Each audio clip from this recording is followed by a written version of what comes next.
Yes Swaminathan వంటి దార్శనిక శాస్త్రవేత్తలు హరిత విప్లవానికి నాయకత్వం వహించారు. వారు అధిక దిగుబడినిచ్చే విత్తన రకాలు, ఆధునిక వ్యవసాయ పద్ధతులను ప్రవేశపెట్టారు. ఈ ఆవిష్కరణలు ఆహార ఉత్పత్తిలో, ముఖ్యంగా గోధుమ, వరిలో గణనీయమైన పెరుగుదలకు దారితీశాయి.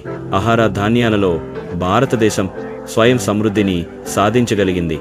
హరిత విప్లవం ప్రభావం ఆహార భద్రతకు మించి విస్తరించింది.